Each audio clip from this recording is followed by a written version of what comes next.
So, if you're thinking about getting into nightly rentals, I'm going to give you 5 reasons why not to do them. But don't panic because there are other things you can get into. And sometimes it's just not the right season. And so, don't think that it's, a forever decision. And I don't want to be down on nightly rentals. It's just these are 5 points that you need to really ask yourself and see, if it fits for you. So, first of all, I'm going to talk about the first point, which is do you need consistent monthly income? Because with a long term rental, for example, you have a lease agreement and you might be getting $2,000 a month on a townhome. Let's just use that as an example. But then that way you know exactly what your costs are. If you're paying a management company or not, you know what that cost is. So you pretty much know what your fees and costs are going to be. And so for a lot of people, a long-term rental makes most sense at first to purchase, just because they are a little bit hesitant with the ups and downs. They don't like having a wild month, like for example, in St. George, in October and April, we make enough money to cover about 2 or 3 months in income. But then if you're looking at a month like January, you've got like one holiday weekend. And actually, most people, this is just a little kind of side note, most people think that, January would be really popular because most people want to escape from Salt Lake City. But January is actually one of our slowest months. And so a lot of people, they don't like to subsidize their payment in a month. And, it kind of is a lot for them to not have that income in one month. And even if they're getting it in another month, it just sometimes is too much. It's too much of a swing for them. And so they don't like that. So I think you just need to ask yourself, are you looking for consistent income and and a certain return? And then I'd say the second point would be, and this sounds maybe kind of funny, but I've had people come to me that don't even own a first home, a primary residence. And they've come to me and they've said, hey, we want to buy a nightly rental. And I've said, hey, invest in yourself first. You need to invest in your future, your primary residence. That is going to give you better dividends in the long run. It ends up being usually one of your greatest assets and how you can retire. And so you want to get into your primary residence first. There's different breaks, your percentage rate. People don't take that into consideration, but you actually have a lower interest rate on your primary residence than if it's a second property, like a second home, or an interest, or sorry, an income property. So you want to be, definitely investing in yourself, buy your first home. Not to say that it has to be paid off, but just make sure you're not just scraping it by in your first home as well.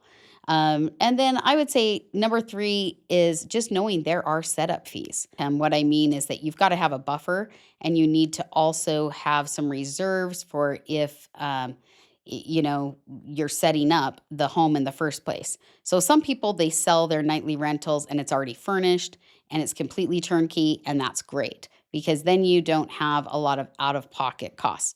But if you're doing a new build and it's a nightly rental, you've really got a budget for design. You've got a budget for, the things like even washer dryer, and a fridge and all of, people don't think about the appliances. So you have to buy a lot of appliances like a rice cooker, a crock pot, Instapot, and so there's a lot of costs, not just furniture, but a lot of other fees and things as well. So you need to have a good chunk set aside for that. And that could be anywhere. If it's a 2 bedroom, it might be as low as 15,000, but usually it's a little more. And if it's, each bedroom, or if there's more patios, like some of the homes we do have 3 patios. And so if there's 3 patio areas, that's a lot of patio furniture and it can add up. So look at that as well. And then I would say our last point is going to be just as far as it may sound funny and crazy, but if you can be emotionally detached from this property, because a lot of people they think about buying a nightly rental, and I always tell them, I say, hey, just so you know, there will be kids with Cheetos in here, and you've got to get used to that idea because this is a quasi commercial property. So you can't decide who comes and who doesn't rent.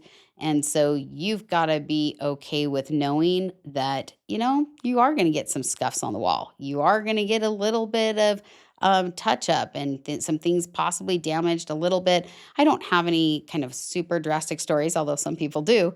But overall, you need to just kind of think about that. And some people, I've had other people, they've bought a nightly rental and then they've ended up locking it up for themselves just because they can't emotionally get over renting it out to people. And so they'll end up just locking it up and using it for themselves and their family. And they'll hold it because it still can be a good investment. You're making equity in the property. And so sometimes they'll still hold it for a little while. I just had this happen actually this last month. We had someone who had one and then they started using it so much that they said, you know what, we're hardly even renting it because we use it so often. So then what we did is we sold it. They made quite a bit in equity and then they rolled it over into a different property that they could just lock off and use for themselves. And so those are just some of the points that you need to really ask yourself if you're ready and if you've got those reserves, if you can, basically handle the ups and downs and the swings also with the monthly, income that's coming in. And don't be discouraged because if this is not the right time, just know we can build a plan for you and we can find something that works. There's other ways to invest in real estate. Sometimes there's funds that I have access to, and even if you come in just as a small part, there's what we call mailbox money that you can a lot of times get checks in the mail monthly from your initial investment. And so there's other ways to invest in real estate, and it's not just funds. It can be also real property, or sometimes people are looking for partners. And so don't be completely discouraged. I just want to always point out some of these things because a lot of people, they buy a nightly rental or they'll get into it. They buy an empty home or they'll buy, build it. And then they realize, oh, wow, I didn't budget for all of these extra costs. And I would also say that usually it takes about 4 months to get on, really starting to get income. So the first few months that you own, that's why it's important to come in, get a really good designer. That's what we do. We come in, we can stage it within like a month usually. And so it's important that you're up and running a lot faster. And that's why a lot of the property management companies in St. George, they recommend us because we know you're not going to be happy unless you're basically meeting your house payment.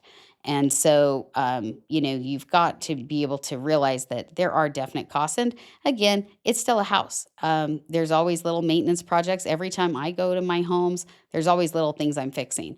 I might realize that, oh, the spatula's gone. I've got to go and replace that. Or golf clubs. I just got a message actually yesterday that I had some golf clubs in the garage. I don't know what happened to those, but there's always just little things. And sometimes I'm touch up painting on some of the walls because people have suitcases or chairs might, bump into it.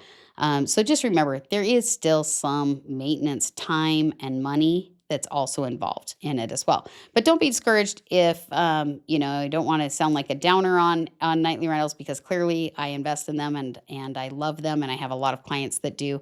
But just know there is a time and season.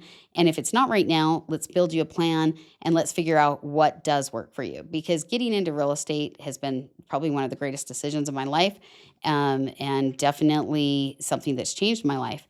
But it does take some time, it does take some planning, and it's not something you just want to jump into without knowing everything there is to know about this universe. So, anyway, thanks so much, and give me a call if you've got questions, and we'll talk soon.